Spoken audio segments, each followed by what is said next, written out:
귀한 찬양 감사합니다. 하나님의 사랑과 은총이 이 말씀을 함께 나누고 하나님께 영광 돌리는 우리 사랑하는 모든 교우들 위해 함께 하기를 바랍니다.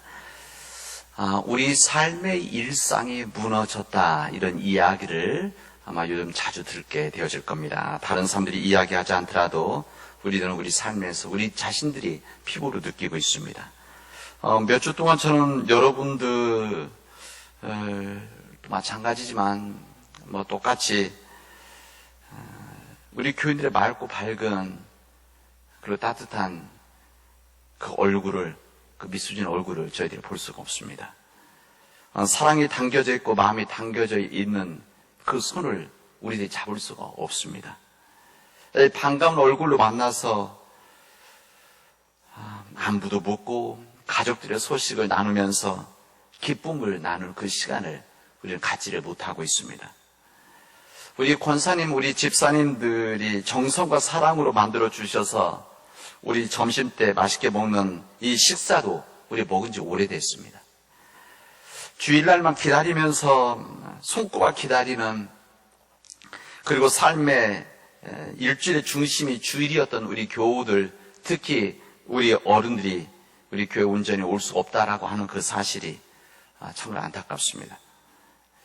간절한 마음으로 주님을 만나고 우리 가족들과 우리 교회와 우리 민족들을 위해서 기도하는 이 새벽 기도마저도 우리 함께 모일 수 없다라고 하는 이 사실이, 우리 현실이 참으로 마음 아픕니다. 우리가 만나도 복면가왕처럼 마스크를 쓰고 있고 서로 손을 잡지 못해서 인사하는 거, 이 주먹질 해야 되는 이런 현실 또한 참 안타깝습니다. 제가 지금까지 말씀드린 것은 지금까지 우리 삶에서 특별한 일이 아니라 그냥 일상적인 일, 그냥 해왔던 일들이었었습니다. 요즘 이런 일들을 못하게 되니까 평범하게 여겨졌던 그 모든 일들이 얼마나 소중한 것인지를 요즘 새삼스럽게 느끼고 또 뿐만 아니라 감사하다는 생각도 듭니다. 그래서 요즘은 우리 교인들의 얼굴들이 보고 싶은 그런 마음이, 여러분도 마찬가지겠지만 저도 우리 교인들의 따뜻한 얼굴들, 미소 짓는 얼굴들을 정말 보고 싶습니다. 손을 잡고 싶고 또 여러분들과 함께 웃음을 나누고 싶은 마음이 간절한 마음입니다.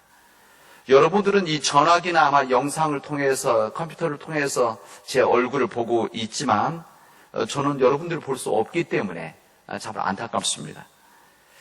적지 않은 우리 교회 어른들은 이 전화기나 이 컴퓨터 익숙하지 않기 때문에 이것마저도 참여할 수 없다라고 하는 것이, 그래서 우리 집에서 개인적인 예배 드리고 있다는 것이 약간 제 마음에 걸립니다.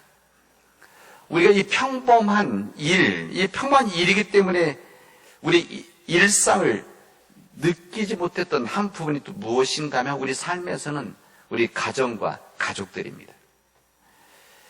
우리 가족들이 이 세상에서 가장 소중하고 뿐만 아니라 가장 귀한 사람들인데, 진정 나의 삶을 만들어주고 나의 삶에 힘을 주었던 우리 가족과 가정들인데, 그러나 항상 우리 곁에 있기 때문에, 항상 함께하고 있기 때문에, 그냥 일상과 평범한 우리 삶이었기 때문에 우리 가족들, 우리 가정들, 이 소중함들을 놓치고 있지 않나, 이런 생각을 해봅니다. 너무 평범한 일이었기 때문에. 우리 물속에서 수영할 때 공기가 없어 호흡하지 못하면 극한 상황에 되어지고 그때 그 공기의 중요성을 깨닫는 거 아니겠습니까? 우리는 공기의 존재와 중요성을 이때 깨닫죠. 그리고 공기가 정말, 산소가 정말 귀하고 중요한 것이구나, 이것을 그때 깨닫는 거 아니겠습니까? 공기 없을 때 비로소 그 존재의 가치와 중요성, 그때야 깨닫는다, 그런 이야기입니다. 저는 가족들도 그런 거 아닌가? 혹시 우리 가정과 가족들이 정말 소중하고 귀한 존재들이고 사람들인데, 그리고 하나님이 허락해 주신 정말 하나님의 사랑하는 사람들인데 너무 일상이고 평범하기 때문에 우리 가족들의 소중함들을 또 존재를 잊고 지내는 것은 아닌가, 이런 생각을 해봅니다. 제가 아는 한 집사님 부부가 실제 있었던, 제가 목회했던 교회에 있던 실제 일입니다. 집사님 부부가 차를 타고 고속도로를 통해서 어느 지역을 방문하는 일이 있었습니다. 그 고속도로를 가다가 쉬기도 하고 화장실을 들리기 위해서 들렸다가 이제 나와서 이제 출발을 했습니다. 화장실 갔다 와서. 근데 어느 정도 갔는데 전화가 왔습니다. 누구한테 전화가 오면 부인으로부터 전화했었습니다.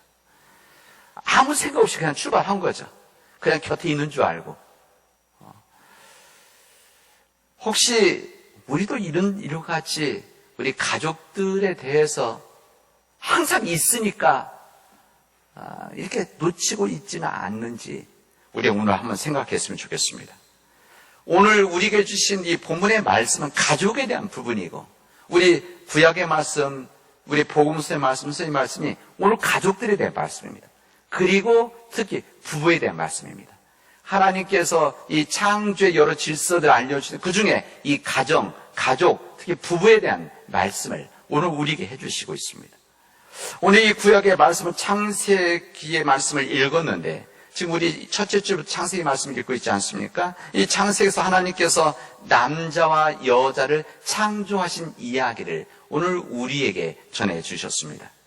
이 창세기를 펼치면 하늘과 땅과 그리고 거기에 가득한 온 생명을 지으신 하나님 창조의 이야기가 여기에 담겨져 있습니다. 하나님은 창조하신 것을 보면서 참 좋다, 이렇게 말씀합니다. 히브리어는 토부라고 해요. 이게 굿, 좋다, 이런 말입니다. 빛이 생기니 하나님 보시기에 좋았더라, 이렇게 말씀하십니다. 물과 바다를 보시니까, 창조하실 때 보니까 너무 좋았더라, 성경은 그렇게 말합니다. 푸른 초목을 보시니 좋았고, 해와 달과 별을 보시니 너무나 좋구나, 토부 이렇게 이야기합니다. 물고기와 날개 달린 새들을 보시니 좋았고, 그리고 들짐승과 집짐승을 만드시고 좋았다, 이렇게 말씀하십니다. 손수 만드신 모든 것을 보시고 좋았다, 이렇게 이야기하십니다. 그래서 이 창조의 이야기는 하나님 보시기에 참으로 좋은 일들이 영화처럼 펼쳐지는 내용이 여기 담겨져 있습니다. 너무너무 좋구나, 이렇게 말씀하시죠. 탄성을 지르십니다. 그런데 하나님께서 처음으로 좋지 않다 하신 장면이 있습니다. 무엇인가? 이 창조하신 모든 것을 보시고 좋았다, 이렇게 말씀하시는데, 그 탄성을 치다 하나님께서 좋지 않은 것이 있다, 그래서 처음으로 그렇게 이야기를 하십니다. 그것이 무엇인가면 뭡니까? 오늘 본문에 있는 말씀대로 한다면 남자가 혼자 있는 것, 이것이 좋지 않았다 그랬습니다. 사실 여기는 꼭 남자라기보다는 한 사람입니다. 한 사람이 혼자 있는 것이 좋지 않더라. 모든 것을 창조하실 때는 좋았다 했는데, 인간을 창조하시고 나서는 혼자 있는 것이 좋지 않더라, 이렇게 말씀하십니다. 그리고 나서 이렇게 되어 있지 않습니까? 하나님께서 말씀하시길 내가 그를 위해서 톱놈 배필을 지으리라 말씀하십니다. 하나님은 한 인간, 남자를 창조하셨는데 창조가 완성되지 않았다는 것을 말씀하신 겁니다. 인간이 혼자 있다는 것은 불완전하다, 이것을 우리에게 알려주신 주님의 한 말씀입니다. 하나님께서 인간을 만드실 때 처음부터 손수 자기들만의 힘으로 살아갈 수 없는, 혼자 힘으로 살아갈 수 없는 존재로 완전한 모습을 갖지 못하게 하셨는지도 모르겠습니다. 이 창세기 말씀을 정확히 읽으면 하나님께서는 그 말씀을 하신 다음에, 오늘 읽은 말씀 한번 잘 생각해 보십시오. 이 말씀을 하신 다음에 혼자 있지 않도록 짝으로서, 친구죠, 짝으로서 짐승들과 새를 만들어 데려오셨습니다. 그래서 그 사람은 그 동물들 어떻게 합니까? 하나하나 이름을 지어 주었다, 이렇게 불렀습니다. 그래서 거기에는 그 남자의 짝이 없었습니다. 그래서 하나님은 그 사람을 어떻게 합니까? 깊이 잠들게 하시고, 이 온 세상에 첫 번째 마취 수술 하신 거죠. 마취 하시고 나서 그 갈빗대 하나를 뽑아서 다른 한 사람, 여자를 만드셨습니다. 그러면서 그 남자가 이렇게 만들어진 하나님의 허락해 주신 그 선물 여자를 보고, 이 사람 뼈도 나의 뼈, 살도 내 살, 남자에게 나왔으니 여자라고 부르겠다, 이렇게 고백을 합니다. 찬사를 하는 거죠. 바로 그 남자를 완성하고 온전하게 구원을 하는 여자가 나타났다는 것을 성경은 우리들에게 알려주고 있습니다. 이렇게 여자를 창조함으로써 하나님의 창조가 됩니까? 완성이 되어집니다. 하나님께서 사람을 남자와 여자로 지으시고 서로 다른 사람이 함께 더불어 살도록 창조하셨다는 것을 우리에게 알려주십니다. 여기 뼈 중에 뼈요 살 중에 살인 여자가 여기 성경 본대로 표현되었다면 아담을 돕는 배필로 창조되었다고 우리가 알려주십니다. 따라서 이 말씀을 읽는 이 많은 사람, 대부분의 많은 사람들은 이 여성은 남성의 조력자다, 이렇게 생각을 합니다. 왜냐하면 성경에 돕는 배필이라고 하니까, 돕는 배필. 그러니까 주인고 주체는 남자가 되지 않습니까? 이런 생각을 합니다. 근데 정말 그렇습니까? 우리 성경을 그래서 정확히 잘 읽어야 됩니다.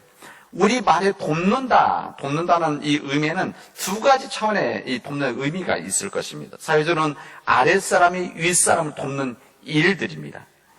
그 관계는 지배의 관계에서 이루어지는 도움이고, 이것은 자발적인 일이라기보다는 의무감에서 책임감에서 하는 도움이라고 할 수가 있습니다.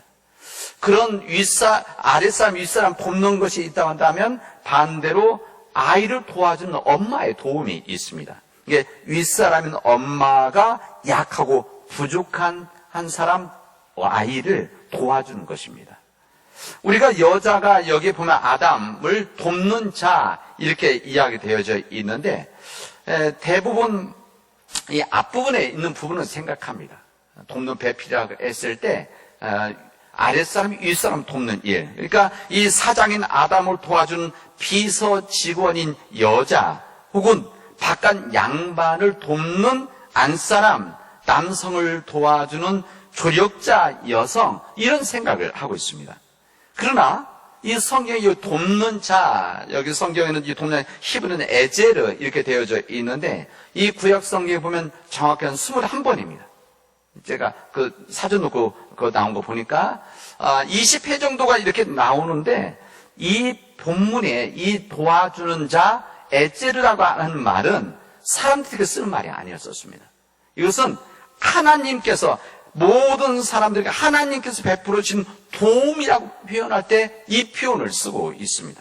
그러니까 홀로 있으면 쓰러질 수밖에 없는 사람들을 붙잡아서 도와주신 하나님을 이야기할 때 이 부분 에제르라는 말을 쓰고 있습니다. 우리말에서는 엄마가 아이를 도와주는 이 도움의 의미와 비슷하지 않나, 이런 생각을 해봅니다.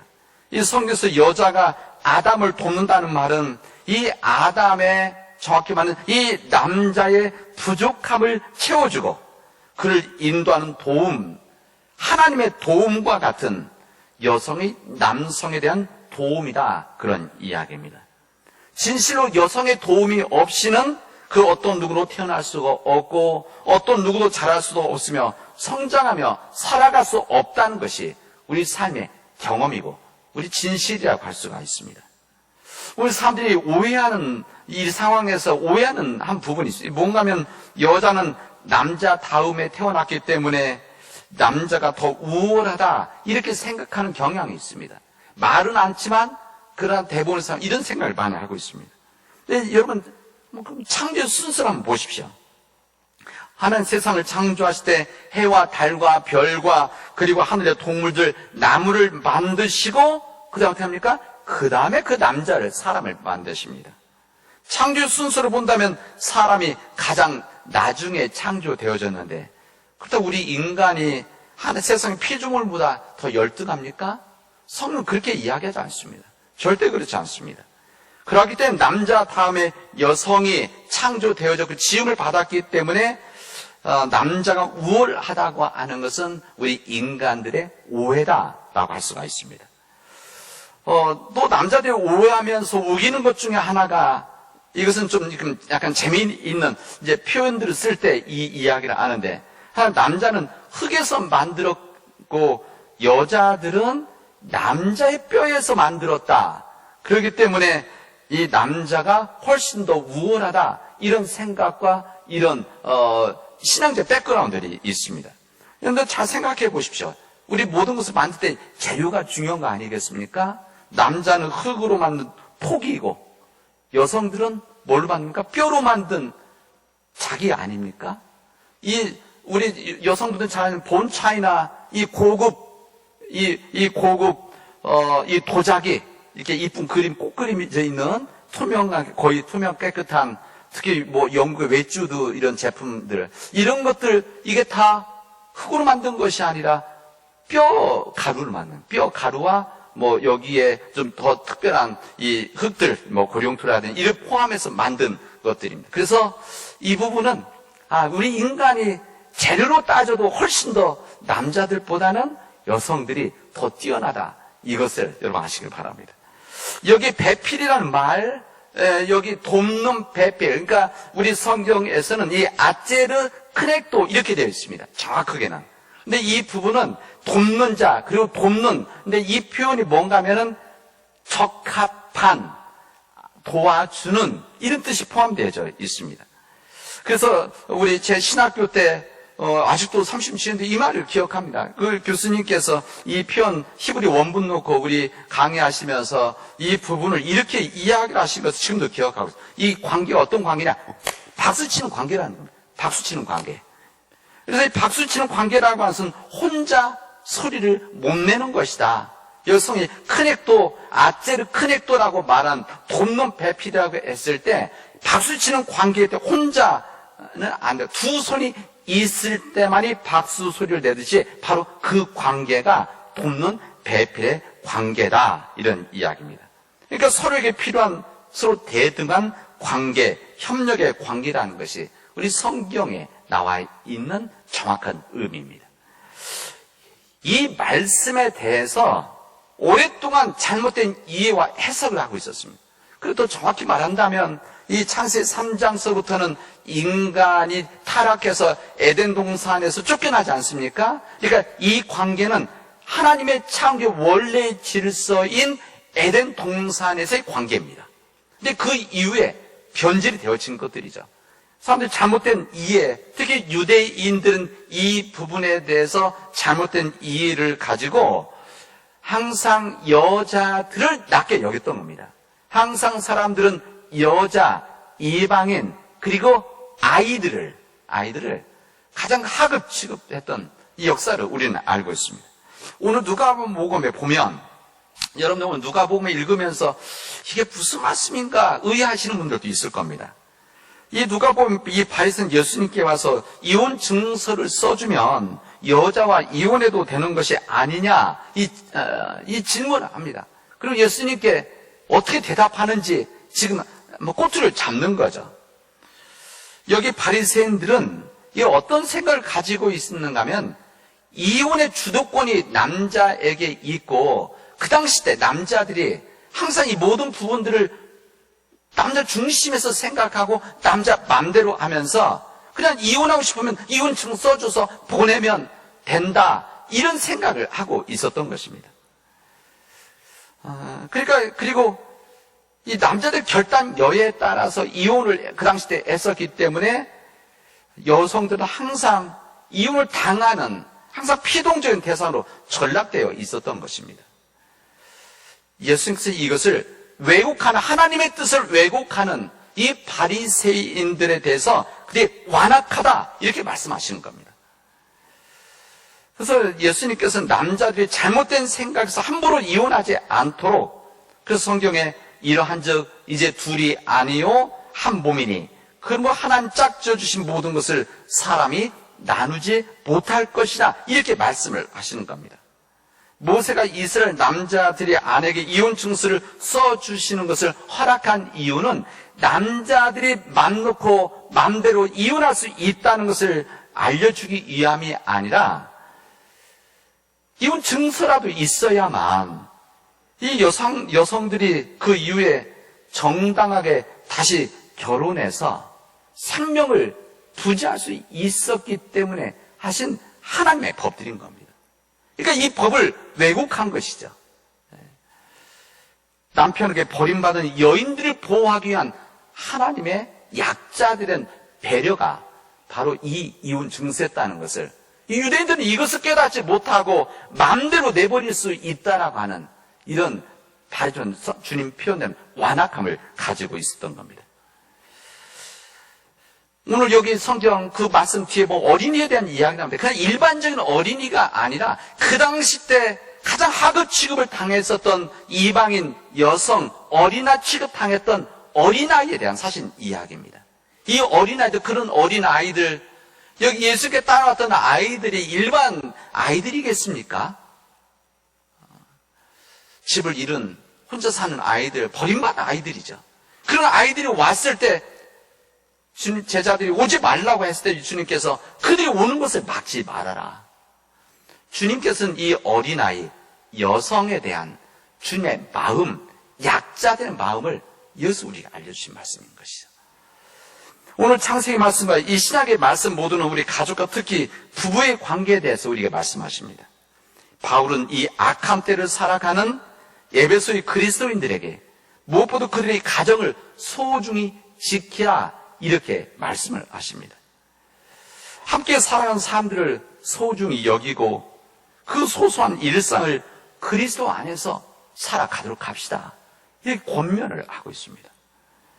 악한 때일수록 그 소소한 일상을 버리고 떠날 것이 아니라 그 소중하고 거룩하게 지켜야 된다. 이 부분이 무엇인가? 이게 바로 가정이라는 겁니다.